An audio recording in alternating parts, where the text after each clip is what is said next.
Praise the Lord. दोस्तों, आज मैं आपसे बात करना चाहता हूं कि हम में से बहुत से भाई बहन हैं जो अपने भविष्य के प्रति बहुत अधिक चिंतित रहते हैं, जो अपने परिवार के प्रति, अपने जीवन के प्रति बहुत अधिक चिंतित रहते हैं, क्योंकि उनके जीवन में कुछ ऐसे विषय हैं जो चिंता के हैं। परंतु आज मैं आपसे कहूंगा कि परमेश्वर का वचन आपको उत्साहित करता है।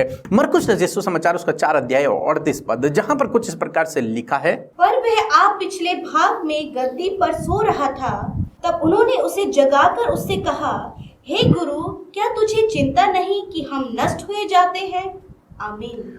दोस्तों, यहां पर कुछ इस प्रकार से हुआ, लिखा है कि यीशु मसीह आप नाव में पिछले भाग में सो रहे थे। यीशु मसीह नाव पर हैं और वो सो रहे हैं। इतने में क्या हुआ कि बहुत तेज आंधी चलने लगी, तूफान चलने लगा और उनकी नाव लहरों से, पानी से डूबने लगी। उन्होंने, हो सकता है चेलों ने अपने आप को, अपनी नाव को बचाने की उन्होंने बहुत कोशिशें भी की हों, परंतु उनकी सारी कोशिशें नाकामयाब हो गई, क्योंकि वे लोग मछुए थे। वे लोग अच्छी तरह से जानते थे आंधी से निपटना, किस प्रकार से अपनी नाव को बचाना है। परंतु यहां पर हम देखते हैं कि वे असफल हो गए हैं, वे नाकामयाब हो गए हैं। इसलिए उन्हें अब चिंता हो गई कि हम सब लोग तो अब मर जाएंगे, हम सब लोग तो इस झील में डूबकर मर जाएंगे। परंतु उन्हें ध्यान आया कि यीशु मसीह भी है हमारी नाव में, और वो उनमें से कोई यीशु मसीह के पास गया और उसने कहा, हे प्रभु, क्या तुझे चिंता नहीं है? क्या तुझे चिंता नहीं है? हम नष्ट हुए जाते हैं, हम मरने पर है और तू सो रहा है। तुझे चिंता नहीं है? अपनी भी और हमारी भी किसी भी बात की चिंता नहीं है?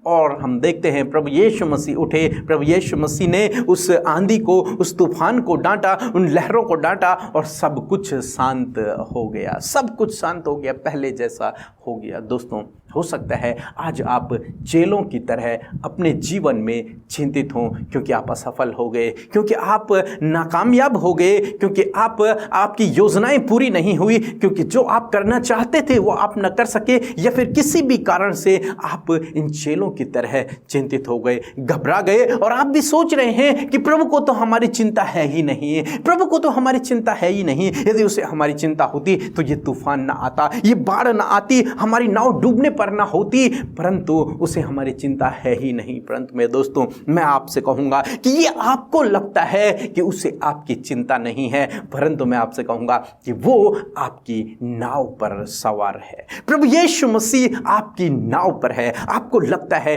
कि उसे चिंता नहीं, परंतु वो आपकी नाव पर है। हालांकि आपको लग रहा है कि उसे आपकी चिंता नहीं, परंतु वो आपके साथ में है, वो आपके नाव में उपस्थित है, वो आपके परिवार में है, वो आपके साथ में है, वो आपके जीवन में है। और जब वो आपके साथ में है, वो आपके परिवार में है, तो वो आपकी नाव को डूबने नहीं देगा, वो आपकी नाव को बहने नहीं देगा। हालांकि आप चिंतित हैं, परंतु आपको इस बात पर भरोसा रखना है कि प्रभु मेरी नाव पर है, प्रभु मेरे घर में है, प्रभु मेरे जीवन में है, प्रभु मेरे साथ में है। मुझे घबराने की आवश्यकता नहीं है। हालांकि हो सकता है आप अनेक प्रकार की समस्याओं से घिरे हुए हों, अनेक प्रकार की बीमारियों से घिरे हुए हों, अनेक प्रकार की परिस्थितियों से घिरे हुए हों, हो सकता है आप कठिन समय से होकर गुजर रहे हों, परंतु मैं आपसे कहूंगा कि आपको इस बात को याद रखना है, अपनी परिस्थितियों को नहीं देखना है, बल्कि इस बात को याद रखना है कि प्रभु मेरे साथ में है, प्रभु मेरी नाव पर सवार है, प्रभु मेरे परिवार में है,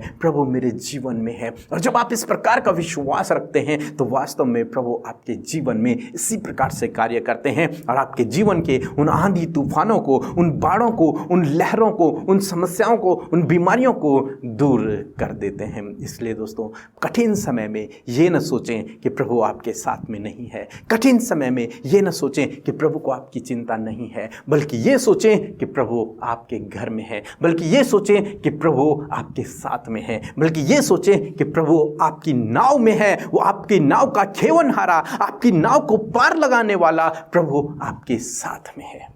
और जब आप इस प्रकार से करेंगे, प्रभु आपके जीवन में अद्भुत आश्चर्य कर्मों को करेंगे, आपके जीवन के उन बाढ़ों को, उन तूफानों को, उन लहरों को शांत कर देंगे। सो प्रभु आपको इस वचन के द्वारा बहुतायत से आशीष दे।